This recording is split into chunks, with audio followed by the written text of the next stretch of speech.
Contar a história de uma vida ou escrever, falar a partir da primeira pessoa pressupõe se pensar como sujeito, pressupõe avaliar, analisar a sua ação no mundo, o lugar social que você ocupa e não ser ali alguém que é levado ou que não sabe direito o que está fazendo, que faz o que aparece como aparece, alguém que toma para si a responsabilidade da própria existência e de contar e de narrar essa existência.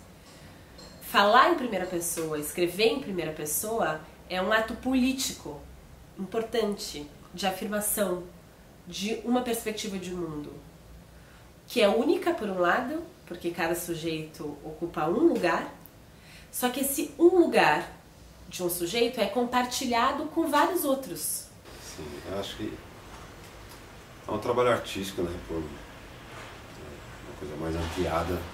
O quanto, é sempre legal entender e perguntar o quanto amplo pode a gente pensar a arte, né, o que é artístico, né, o que é fazer artístico, né, e tá no nosso cotidiano. Então, quanto mais a gente traduzir, acho que essa é uma palavra que eu vou trazer, né, essa coisa de tradução de fazeres, tradução de conhecimentos, tradução de linguagens, quanto a gente pode traduzir, né, e vai levando, fazendo esse leve trás e com uma forma de digestão, né, digestão de dores e compartilhamentos de felicidades. Então essas mediações é um papel que eu gosto muito de fazer, assim, dentro da AME, né, então até entender de discursos na cidade, né, então uma cidade como São Paulo, cada território tem diferentes coletivas de diferentes necessidades, urgências, né, pessoas com diferentes experiências, então que cada núcleo, assim, todo tempo a gente tá observando, assim, então eu gosto desse fazer artístico que está na cidade, né, então você está no metrô, encontra as pessoas e olha e trabalha esse olhar, né, então como criar uma visão poética, mas não no sentido romântico, né, de falar poético, mas poético e transformador a partir dessas urgências da cidade, né? E como a gente vai criar a partir de todas essas pedras que carregamos, né? Esses pesos que são as opressões, né? Então a gente não quer fingir que isso não está acontecendo, uma coisa, né? Tipo, superamos, estamos bem, não, tá? Estamos fodidos e a gente está criando a partir disso, criando respostas e principalmente criando diálogos, né? Então é como eu vou falar de lá, mas em roda, né? Eu gosto muito essa linguagem que a Carmen criou mesmo, né, de criar uma roda, depois festa, e a roda, como a gente pode promover um protagonismo, né, as pessoas levantando a mão, né, é muito bonito ver algumas pessoas que sempre vêm nos encontros, tá nos rolês, você sabe que tem a necessidade de falar, e é a primeira vez que ela chama a voz, né, então você dá a voz, você não dá, ninguém te dá a voz, né, você pede a voz e joga na roda e compartilha. Então essas mediações, esses lugares de trânsito, de traduções, é uma coisa que eu gosto muito, né? E também tradução, falando no sentido, né, que é automático, como a gente se comunica, né? Já tem essa comunicação com Nova York, com a Europa. Então como essa rede, né, distribuída vai se conectando com a América Latina, com os Estados Unidos, com a Europa, com a África, né, que infelizmente ainda é distante, né, a África, e falar com pessoas de lá, experiências de lá, e essa é o nosso desejo, assim, que essas ramificações vão crescendo cada vez mais, né, uma rede que está pulsando e se retroalimentando. Insurgência é um termo que me foi apresentado pela Sueli Carneiro, enquanto eu organizava um livro com escritos de mulheres negras, tentando fazer uma genealogia mesmo do pensamento das mulheres negras brasileiras, sabendo que isso é um recorte, óbvio, né? Não, impossível dar conta do todo, Mas enquanto eu ia mapeando essa escrita, em diálogo com a Sueli, ela falou, essa é uma escrita insurgente. E essa insurgência ficou na minha cabeça muito como algo que é insubordinado e que contesta a ordem. Então tem uma ordem vigente, tem aquilo que é esperado, tem o lugar que nos é cabido. E a escrita não é um lugar esperado para as mulheres negras. Se não é esperado hoje, imagina no século XVIII, quando ainda existia escravidão negra no Brasil, estava muito longe da abolição. Quando as mulheres negras se apropriam desse lugar de escrita, e da escrita como instrumento político, instrumento teórico, elas bagunçam o que o sistema, o lugar esperado pra gente, né? Então essa escrita que ela se insurge, ela sai daquilo que é esperado para construir uma outra coisa. Ser mulher é a gente quebrar barreiras diariamente, né? Porque a gente ainda vive num mundo patriarcal, em que esse machismo ele é escancarado na nossa cara todos os dias, sabe? Tipo, você é mulher, você é frágil, você é inferior, você não pode, você não consegue. Então ser mulher é você estar quebrando essas barreiras diariamente. É matar um leão por dia e desviar das andas diariamente também, tá ligado? Porque a gente vive com esse machismo e ele é muito sutil, né? Às vezes as pessoas acreditam que esse machismo ele não existe, que esse patriarcado não existe, mas ele existe diariamente, ele tá apontando o dedo na nossa ferida diariamente, assim, sabe? É uma ferida que ela tá aberta, ela não cicatrizou e vai demorar um tempo ainda para cicatrizar, porque as pessoas matam as mulheres, assim, matam pelo fato de ser do sexo oposto. As pessoas morrem por ser mulher. E isso não é mito, isso é real, isso é verídico. Bom, o hip hop, ele foi a minha formação, né? Assim, foi o caminho que eu escolhi para crescer como indivíduo, como um ser humano, como mulher. Muito eu aprendi com o movimento hip hop. Ele é uma grande válvula de escape e também um segmento que eu utilizo, uma ferramenta que eu utilizo no meu dia a dia. Eu trabalho numa área que é predominantemente masculina, que é a área da metalurgia, e eu utilizo um pouco das minhas vivências do hip hop dentro da minha área de atuação também, dentro desse meu segmento de trabalho. Eu me empodero como mulher, eu me coloco como mulher, eu acho isso muito importante, eu poder empoderar outras mulheres que trabalham comigo também. E as crianças que acabam nos cercando no dia a dia, né? Porque a nossa vida não acaba sendo só focada no trabalho. A gente tem a nossa vida, o nosso dia a dia, em que a gente encontra com outras histórias, com outras pessoas, e essas pessoas eu acabo tendo essa troca, assim. Eu aprendo e ensino junto com essas pessoas, que vão desde a terceira idade até os pequenininhos. Mas se tanta gente também é privada desse contato oral, ou se muitas das pessoas que contam ou contavam histórias não têm a oportunidade, a possibilidade de passar isso adiante pela oralidade, se a gente não registra por escrito, esse saber também se perde. Eu acho que um desafio é encontrar aquilo que não precisa ser escrito, não é saber acadêmico, não deve ir para esse lugar, e aquilo que é importante que vá. Não é tudo da academia que faz sentido para a rua. Assim como não é tudo da rua, ou do terreiro, ou da oralidade que tem sentido para a academia. Eu acho que entender como é que a gente mistura esses componentes, qual é a alquimia que a gente vai fazer com tudo isso que a gente tem na mesa, é algo que a gente precisa fazer. De forma aberta, de forma sensível, com compromisso. Compromisso especialmente com as nossas e com os nossos. Quando a gente começou a Black Pipe, a gente pensou na ausência que os pretos têm dentro da mídia, né? Os pretos periféricos principalmente. Às vezes somos retratados de formas caricatas ou estereotipadas nas mídias, e a gente quis fazer a nossa própria mídia, com a inspiração da BET lá fora, que já tem, que é uma outra construção social, mas já traz toda essa parada de uma mídia para os pretos, né? E eu acho que a gente tentou fazer isso, criar uma mídia voltada para a gente preta, que não se limitasse apenas a rap ou as coisas que nos estereotipam por aí.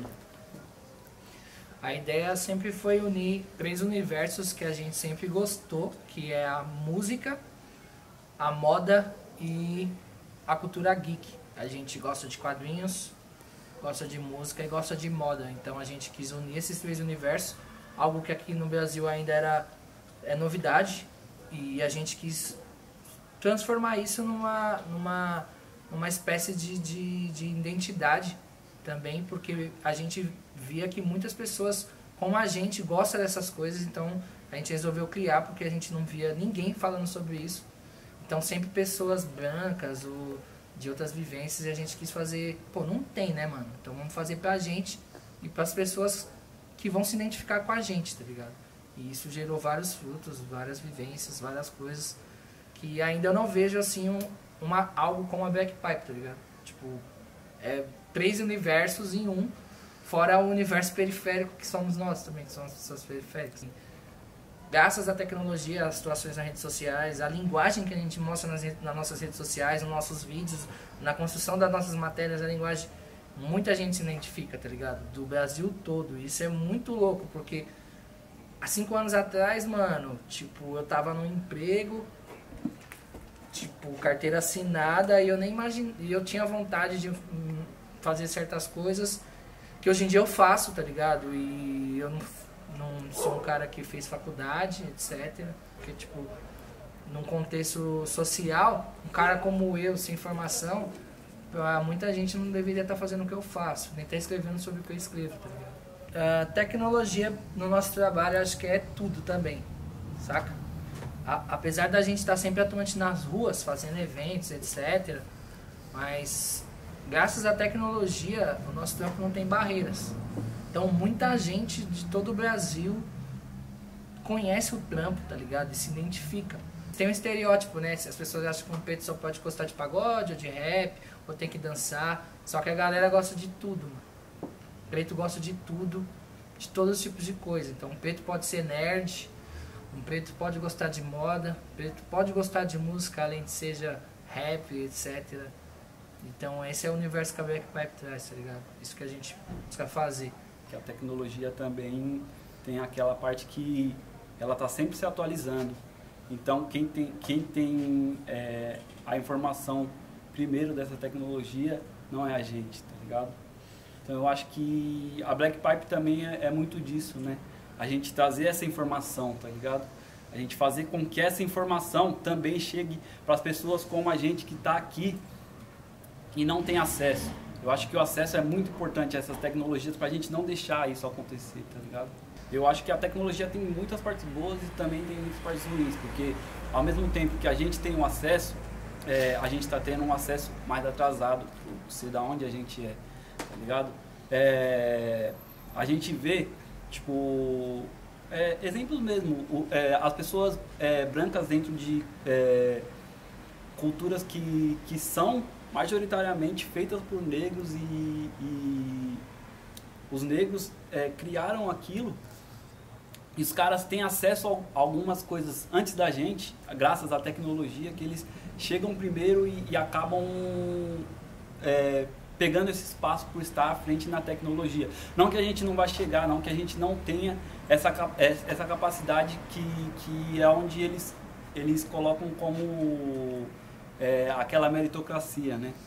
Não, a gente tem essa capacidade, só que eles têm o acesso primeiro às tecnologias.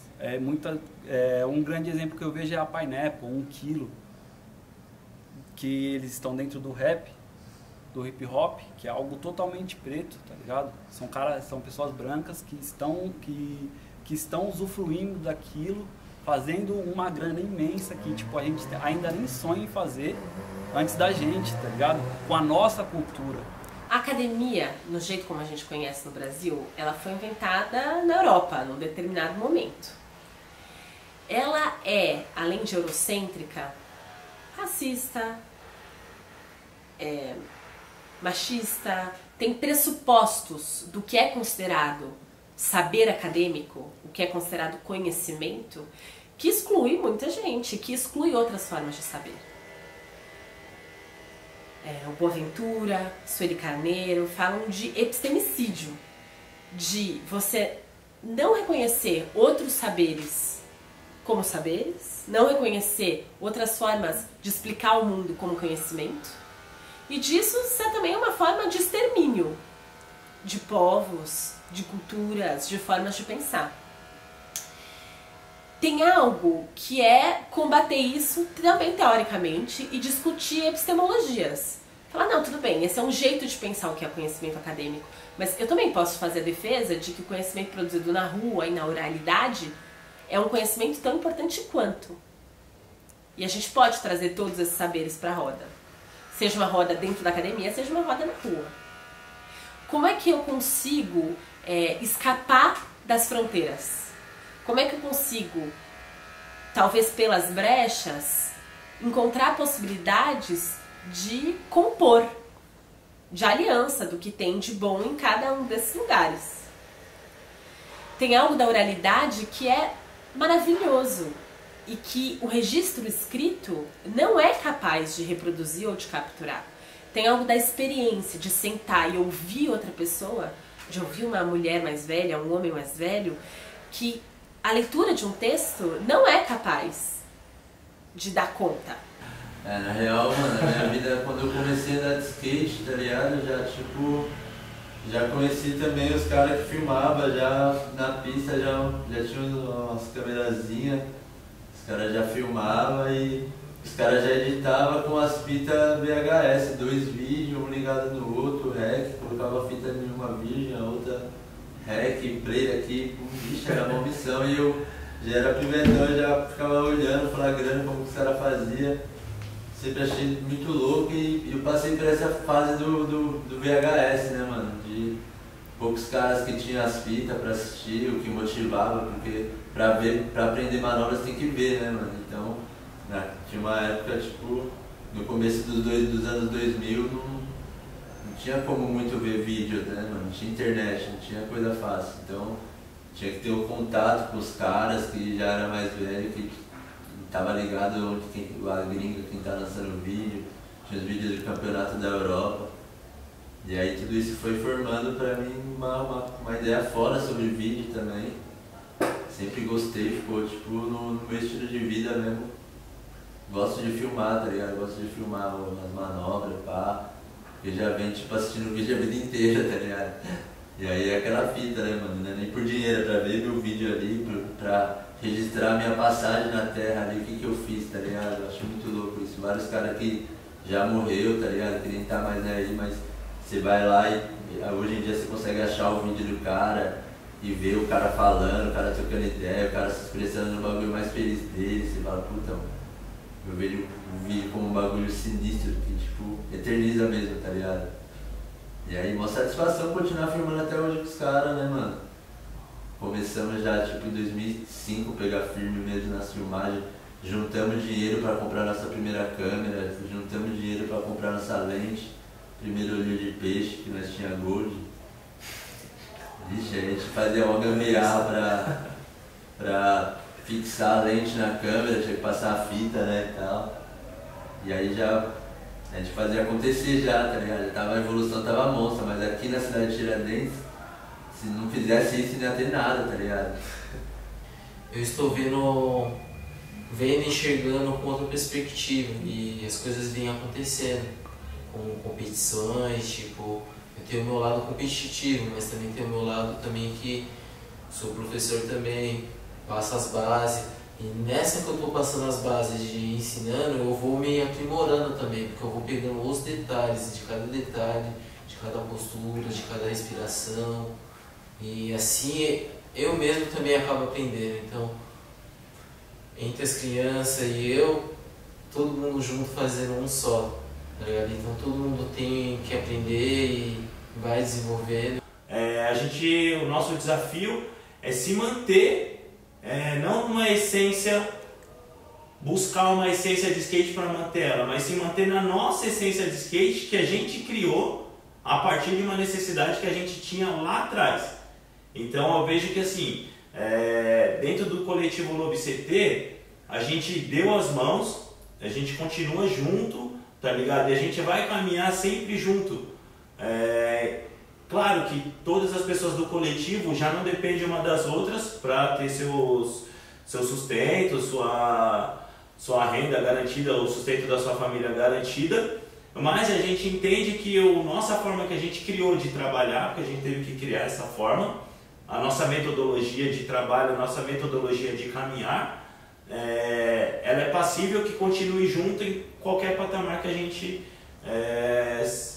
se elevar. Então, extremamente importante o trabalho da coletividade diário e esse sonho compartilhado de se manter coletivo.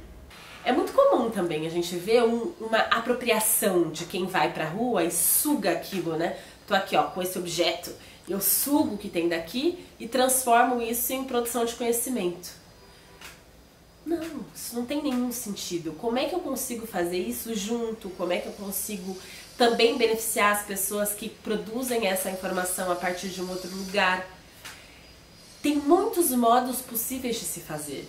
E talvez aí esteja um segredo importante de a gente descobrir a todo momento. Como é que é um jeito nessa situação interessante de ser feito? Em alguns momentos vai ser por embate, a gente vai ter que brigar e não tem como. Em outros momentos a gente vai dosar e vai entender como é que a gente faz. Tem uma coisa de a gente olhar, né, para a organização de comunidades negras que nos ensina muito.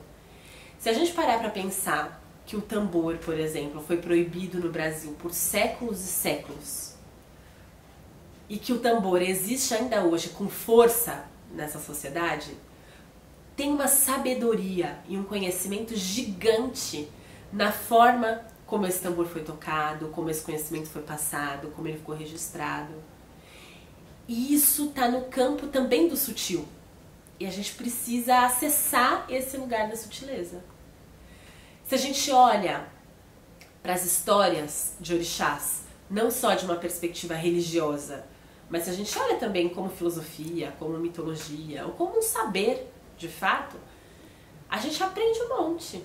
Se eu pego uma orixá, Oxum, e percebo que é um poder feminino que muitas vezes se dá na sedução, na conquista, no não embate, e outras vezes se dá com uma coisa feroz, voraz, e que faz analogias até com a natureza, né? De um rio que é muito tranquilo, sossegado, de repente alguém se afogou nele, nem entendeu por quê, né?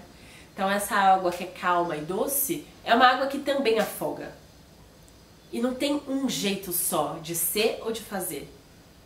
Tem uma dança. E a gente vai dançando dentro da academia, na rua, onde quer que seja. O que me parece muito importante é entender qual é o nosso compromisso. A nossa presença na academia, na rua, onde quer que seja, está a serviço do quê? Hoje eu quero estar a serviço da vida das pessoas negras, da conquista de direitos para negras e negros num país extremamente racista. Para isso, eu quero estar na academia, eu quero estar em muitos outros espaços, tentando sempre me conectar a essa perspectiva ancestral mesmo, de entender que recursos eu tenho para fazer essa dança.